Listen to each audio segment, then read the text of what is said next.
CM Punk made his long-awaited return to Wednesday Night Dynamite last week, and his foot appeared to be fine, but Jim Ross seems to believe that best in the world isn't 100%. The EU World Champion has been out of action for 2 months after shattering his foot. The timing couldn't have been worse, as Punk had just beaten Hangman Adam Page at the Double or Nothing pay-per-view. Fans were hoping for the summer of Punk that they never got while he was in WWE, but instead, audiences were stuck playing a game of wait and see. With All Out coming up on September 4th, there had been a lot of speculation about whether Punk would be able to return in time to face Jon Moxley in a title unification match. Tony Khan rolled the dice by allowing the voice of the voiceless to remain world champion while crowning Moxley with the interim title. That game seems to have paid off, as he now has a Punk vs Moxley World Championship unification match in front of a white-hot Chicago crowd. The Windy City always shows out for all elite pay-per-views, but adding Punk to the card is a significant boost. Despite the 43-year-old appearing fine on Dynamite last week, Jim Ross isn't so sure.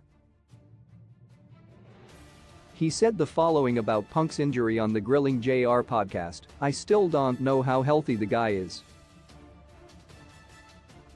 I asked on air if Hess been cleared to wrestle, and nobody knew.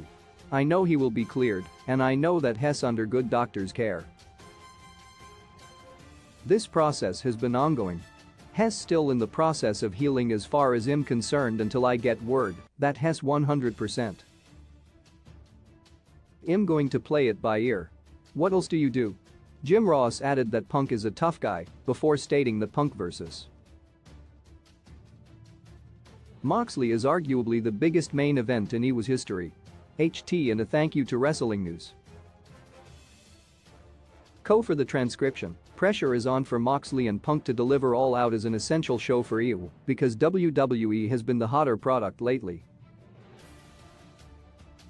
Triple H is taking advantage of his honeymoon period as booker and bringing back popular NXT talents while pushing fresh faces. Monday Night Raw and Friday Night SmackDown are loaded with former independent darlings who EW would love to have on its roster.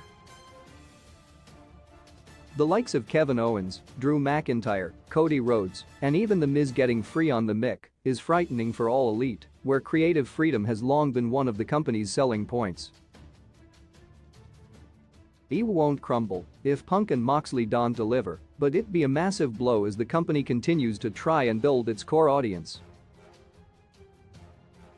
Sources: Grilling JR, WrestlingNews.co.